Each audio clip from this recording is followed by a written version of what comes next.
সম্পূর্ণ সুন্দরভাবে সফল হয়েছে।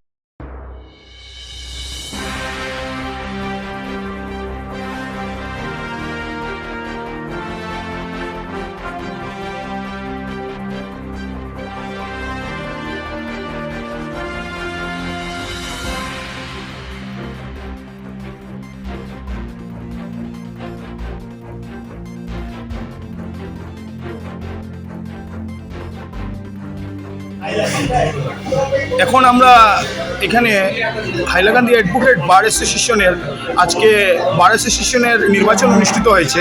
আমাদের সম্মুখে আছেন অ্যাডভোকেট বার অ্যাসোসিয়েশনের নির্বাচনী আধিকারিক। আপনার শুভ নাম স্যার? আজিজুর রহমান লস্কর। উনি নির্বাচন আধিকারিক, রিটার্নিং অফিসার। আজকে যে এই যে নির্বাচন হয়েছে, নির্বাচনের ফলাফল কি হয়েছে, কারা নির্বাচনে জিতেছেন, কত বুথের ব্যবধানে জিতেছেন, এই বিষয়ে আমাদের মিডিয়াকে দু চারটি কথার মাধ্যমে আপনি অবগত করেন। দেখুন, আমরা বিগত 4 তারিখ 4/11/2025 আমাদের বাইএনএল জেলা মিটিং ছিল লাইব্রেরিতে। ওই মিটিংয়ে বিভিন্ন আলোচনার পর দেখা গেছে এক একটি পদে একাধিক প্রার্থীর নাম আসায় নির্বাচন করা মানে এটা একটা কনফার্ম হয়ে গেছে, নির্বাচন করতে হবে। সেই হিসাবে সেই দিনের মিটিংয়ে আমাকে নির্বাচনী আধিকারিক মানে রিটার্নিং অফিসার হিসেবে আমার দায়িত্ব দেওয়া হয়েছে যে আগামী মানে আজকের তারিখ 13 তারিখের ভিতরে আমাকে মানে সম্পূর্ণ বুথের যে প্রক্রিয়ার মধ্যে আমি বুথটা পরের দিন বন্ধ ছিল 5 তারিখ থেকে আমি কাজ শুরু করে দিয়েছি। 5 তারিখ সঙ্গে সঙ্গে আমি দায়িত্ব দিয়েছিলাম জামানুদ্দিন চৌধুরী এবং কাজী মোহাম্মদ আব্দুল হাসান। ওরা দুজনে এখন চলে গিয়েছে। সেই হিসাবে আমি কাজ শুরু করার পর প্রথমে বিভিন্ন প্রসেসের সঙ্গে আমি আমাদের যে লাইব্রেরি যেটা আছে ওকালতনামা, এটা আমি ড্রাফট লিস্ট হিসাবে ভোটার লিস্টের এটা কালেকশন করেছি। সেখান থেকে কিছু নাম বাদ পড়েছে, কিছু নাম উঠেছে। সেই হিসাবে আমি একটা final list voter list out করেছি, যেখানে আমরা পেয়েছি 205 জন আমাদের অ্যাডভোকেটসের নাম, যারা এই আজকের ভোটদান করতে সক্ষম হবেন। সেই হিসাবে আমি 205 জনের একটা লিস্ট প্রিপেয়ার করে এটা ডিসপ্লে করেছিলাম। তারপর বিভিন্ন সময় বিভিন্ন নোটিফিকেশন দিতে হয়েছে, শিডিউল দিতে হয়েছে। নোটিফিকেশন আমরা 6 তারিখে দিয়েছি। ইলেকশনের সম্পূর্ণ প্রক্রিয়া যেটা কি কোন সময় কি হবে না হবে একদম আজকের তারিখ। এই যারা নির্বাচনে উইনার হয়েছেন ওদেরকে সার্টিফিকেট দেওয়া হবে। প্রক্রিয়াটা 15 তারিখ শেষ হবে সম্পূর্ণ। যদিও আজকে ভোটদান করে কাউন্টিং প্রসেস শেষ হয়েছে, সেই কাউন্টিংয়ে আমাদের 183 জন লার্নেড অ্যাডভোকেট ভোটদানে ভোট প্রক্রিয়া সামিল হতে সক্ষম হয়েছেন। এই নির্বাচন আরম্ভ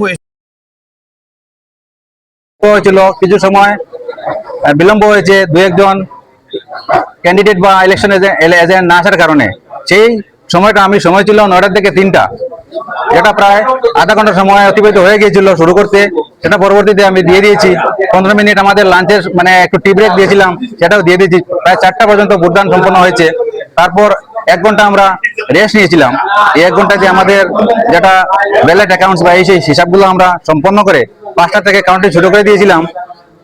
সম্ভবত এখন জানি না কয়টা বাজবে, প্রায় আধা ঘন্টা আগে ভোট সম্পূর্ণ কাউন্টিং প্রক্রিয়া শেষ হয়ে গেছে। সেখানে আমরা দেখতে পেয়েছি 113 জন অ্যাডভোকেট ভোটদানে সামিল হয়েছিলেন, যেখানে আমাদের টোটাল 5টা পোস্ট আছে, president, vice president, secretary, joint secretary, assistant secretary. গত সম্ভবত এটা 11 তারিখ ছিল, উইথড্রয়াল একটা সময়সীমা ছিল। তখন উইথড্র করতে অ্যাসিস্ট্যান্ট সেক্রেটারি পদে 3 জন ছিলেন, 2 জনে উইথড্র করার কারণে একজন অলরেডি রিটার্ন হয়ে গিয়েছে অ্যাসিস্ট্যান্ট সেক্রেটারি পদে। ওনার নাম মরিয়ম বেগম চৌধুরী, অলরেডি রিটার্ন হয়ে গেছে। মরিয়ম বেগম চৌধুরী অ্যাসিস্ট্যান্ট বিনা পয়েন্টে রিটার্ন হয়ে গেছে। সার্টিফিকেট ওনাকে দেওয়া হবে 15 তারিখ ওদের সবার সঙ্গে। তো বাকি যে 4টা পোস্টে ভোটদান হয়েছে, president, vice president, secretary, joint secretary.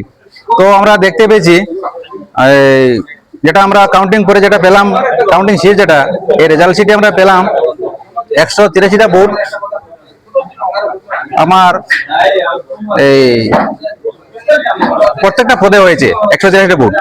তো প্রেসিডেন্ট পদে 183 ভোটের মধ্যে দুটা নটাতে পড়েছে। 74টা ভোট মফিজুল হোসেন বড়বইয়া আর 108টা ভোট পেয়েছিলেন নুরুল হক মজুমদার। তো সেই হিসাবে নুরুল হক মজুমদার উইনার হিসাবে ডিক্লেয়ার হয়েছেন প্রেসিডেন্ট পদে। ভাইস প্রেসিডেন্টে নুরুল আমিন মজুমদার 118টা ভোট পেয়েছিলেন, সুপিয়ারা বেগম বড়বইয়া 62টি ভোট। সরাসরি দুজনে প্রতিনিধিত্ব হয়েছে এই দুটো পদে। তো নটাতে 3টা ভোট পড়েছিল, সেখানেই 118 ভোট পেয়ে নুরুল আমিন মজুমদার জয়ী হয়েছেন ভাইস প্রেসিডেন্ট পদে। সেক্রেটারি পদেও দুজন ছিলেন প্রতিদ্বন্দ্বিতায়, একজন ছিলেন ফখরুল ইসলাম বড়বইয়া, যিনি বর্তমানে সেক্রেটারি আছেন, গত 2 বছর থেকে বর্তমান টার্মে আছেন।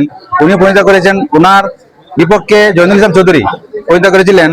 তো এখানে দেখা গিয়েছে ফখরুল ইসলাম বড়বইয়া 129টি ভোট পেয়েছেন আর জয়নুল ইসলাম চৌধুরী পেয়েছেন 52 ভোট। তো সেই হিসাবে 129 পেয়েছেন সেক্রেটারি, বর্তমান সেক্রেটারি ফখরুল ইসলাম বড়বইয়া, আর 52টি ভোট পেয়েছেন জয়নুল ইসলাম চৌধুরী। তো কাজে এখানে 129 ভোট পেয়ে ফখরুল ইসলাম বড়বইয়া জয়ী হয়েছেন সেক্রেটারি পদে। এখন আমাদের এখানে জয়েন্ট সেক্রেটারি একটা পদ আছে, সেখানে 4 জন প্রার্থী প্রতিদ্বন্দ্বিতা করেছিলেন। জয়েন্ট সেক্রেটারি 4 জনের মধ্যে গৌতম ঘোষ, কমরুল ইসলাম চৌধুরী, রাজকুমার দাস, সাইদুল ইসলাম লস্কর 4 জনে প্রতিদ্বন্দ্বিতা করেছিলেন। 4 জনের মধ্যে গৌতম ঘোষ পেয়েছেন 85টি ভোট, কমরুল ইসলাম চৌধুরী 44 ভোট, রাজকুমার দাস 3টি ভোট। যদিও রাজকুমার দাস আজকে ভোট প্রক্রিয়া সামান্য আগে তার নমিনেশন উইথড্রর ভাবে একটা পিটিশন দিয়েছিলেন, কিন্তু এটা তো আর এই সময় অ্যাকসেপ্ট হবে না। 3টা ভোট পড়ে গিয়েছে ওনার পক্ষে। সাইদুল ইসলাম লস্কর 48টি ভোট। তো সেই হিসাবে নটাতে 3টি ভোট। এখানে দেখা গিয়েছে গৌতম ঘোষ 85টি ভোট পেয়ে তার নিকটতম প্রতিদ্বন্দ্বী সাইদুল ইসলাম লস্কর থেকে প্রায় 37টি ভোট বেশি পেয়ে জয়ী হয়েছেন। তো জয়েন্ট সেক্রেটারি পদে এই আমার 4টি পদ ছিল, 4টি পদের 4 জন জয়ী হয়েছেন। প্রেসিডেন্টে আমার নুরুল হক মজুমদার, সঙ্গে বলতেছি আবার ভাইস প্রেসিডেন্টে নুরুল আমিন মজুমদার, সেক্রেটারিতে ফখরুল ইসলাম বড়বইয়া এবং জয়েন্ট সেক্রেটারি গৌতম ঘোষ। আর অলরেডি ডিক্লেয়ার মানে আগে বিনা পয়সায় নির্বাচিত হয়েছিলেন মরিয়ম বেগম চৌধুরী অ্যাসিস্ট্যান্ট সেক্রেটারি পদে। এই 5 জন দিয়ে আমাদের আগামী 2 বছরের জন্য আমাদের অফিস বেরার যে 5টি পদ আছে ওরা বার লাইব্রেরি পরিচালনা করবেন। আজকে বাকি সবাই সদস্য। আজকে আমি আপনাদের জরিয়তে আমি আমার অ্যাসিস্ট্যান্ট রিটার্নিং অফিসার 2 জন, জামানুদ্দিন চৌধুরী, কাজী মোহাম্মদ আবুল হাসান, ও 2 জনকে আমি অশেষ ধন্যবাদ জানাই। মানে গত 5 তারিখ থেকে আজ অবধি কাউন্টিং অবধি আমাকে যথেষ্ট সহযোগিতা করেছেন। আর আমি আজকে এই পোলিং এর জন্য 2 জন পোলিং অফিসার নিয়োগ করেছিলাম, সুমিত রঞ্জন দে একজন, অনুভুদা লস্কর একজন। এই 2 জনই আজকে সারাদিন বহুত কষ্ট করে ভোট প্রক্রিয়া সম্পন্ন করেছেন। কাউন্টিং পর্যন্ত ওরা আমাদের সহযোগিতা করেছেন, ওদের 2 জনকে ধন্যবাদ। সঙ্গে সঙ্গে আমি আমার বার লাইব্রেরি সকল সদস্যকে, যারা একদম প্রথম থেকে গণনা শেষ হওয়া পর্যন্ত আমাদেরকে মানে কোঅপারেশন করেছেন, সহযোগিতা করেছেন, যার জন্য আমাদের আজকের এই সম্পূর্ণ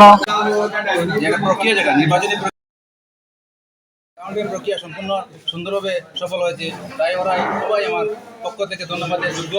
এই বলে আমি আমার এই ক্ষুদ্র বক্তব্যগুলো আমি শেষ করলাম।